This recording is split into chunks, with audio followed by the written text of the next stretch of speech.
तो आज थी 9वीं मुहर्रम और ये वाला सूट मैंने ईद के करीब लिया था और तब से अब तक मैंने इसको पहना ही नहीं। तो मैंने सोचा आज ही पहन लेते हैं। और इसका साइज़ में थोड़ा सा छोटा था तो मैं इसको चेंज करवाने भी गई थी बट साइज़ ही ख़त्म हो गया तो फिर मैंने ये ले लिया। बट ये पूरा तो था तो ठीक है।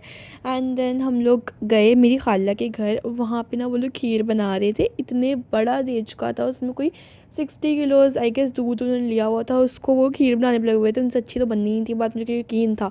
तो हम वहाँ से चले, मैंने खाली कोल्ड ड्रिंक पी वहाँ से। फिर हम चले गए क्रम्बल पे। बहुत अच्छा मौसम हुआ था आज। क्रम्बल से मेरी बहन ने आइसक्रीम ली और मैंने ली उनकी पिस्ताशियो कुनाफा क्योंकि मुझे बहुत ज़्यादा पसंद है। और यहाँ पे कुछ बट रहा था तो हमने सबसे पहले अपने तायाबू के घर गए और वहाँ पे हम थोड़ी थोड़ी बातें शातें की। एंड देन हम दादू घर गए। यहाँ पे हम सब लोग मिल के बचपन में रहा करते थे। अब हम अलग हो गए। एंड देन उन्होंने हमारी बहुत सारी चीज़ें मंगवाई। समोसे वगैरह भी मैंने खाए, मेरी फेवरेट नमक पारे भी खाए। एंड देन ये सारी चीज़ें हम लोग लेकर आए बांटने के लिए, मेरे पापा लेकर आए थे। तो इन सबको हमने बांटा। बचपन में मुझे याद है हम लोग भी लोगों के घर जाया करते थे जब चीज़ें बट रही होती तो वो लेने के लिए। और इनसे कहते थे कि मेरी बहन का हिस्सा दे दो, मेरे भाई का हिस्सा दे दो। तो अब बच्चे हमसे वो बोल रहे थे तो मैंने कहा चलो ले लो। फिर उनको हमने दिया सब कुछ।